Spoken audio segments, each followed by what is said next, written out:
Hi. என் மூஞ்ச எல்லாருக்கும் நிறையா தெரியும். தும்மல் வந்துக்கிட்டே இருக்கு. எத்தனை பயம் என்ன திட்டான்னு தெரியல. ஐயோ, சொல்ல விட விட உனக்கு மூச்சு திணறுது. கரூர்ல நடந்த நிகழ்ச்சி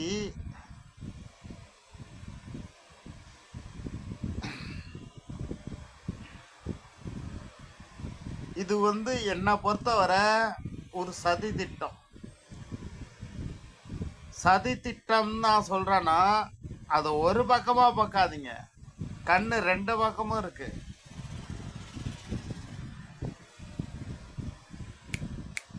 இதை மாத்தம் தான் சொல்லுவேன், அதுக்கு மேல நீங்க புரிஞ்சுக்கணும். பிரச்சாரம் அதாவது விஜய் யார்ட்டையும் பேசக்கூடாதுங்கிறது ஒன்று. விஜய் எங்கே போனாலும் கூட்டம் நெரிச்சல், பல தொல்லை, பல உயிரே போகுது. 2 டைமிங் முடிய போகுது.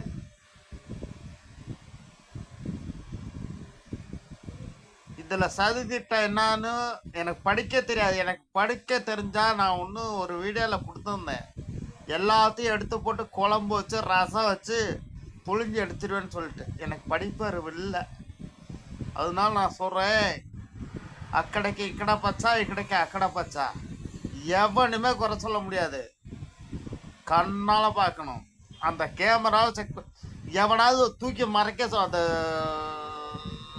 கருவில் அன்னைக்கு நடந்த ஆக்சிடெண்ட்டில் எத்தனை பேர் இறந்தாங்க, என்ன நடந்தாங்கன்னோ எல்லா வீடியோவுமே பிடுங்கி வச்சு காவலாரால் எல்லா வீடியோவுமே அரெஸ்ட் பண்ணி எல்லாமே லாங்காக பூட்டி அதை அழிக்கப்படும் நான் நினைக்கிறேன்.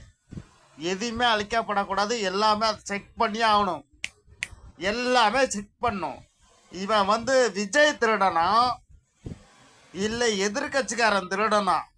அப்போ தமிழ்நாட்டில் இருக்க மக்கள் பூரா கேன புண்டையா? இது எனக்கு தெரிஞ்சவன்.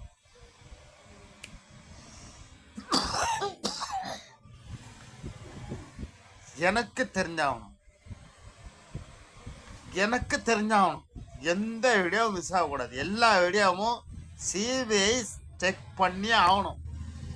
100% செக் பண்ணி ஆகணும். சிபிஐ கேமரா செக் பண்ணி ஆகணும். மாசம்பளம் வாங்குறீல, புண்டையை பத்திட்டு செக் பண்றா. புண்டை செக் பண்றா. நீ செக் பண்றா.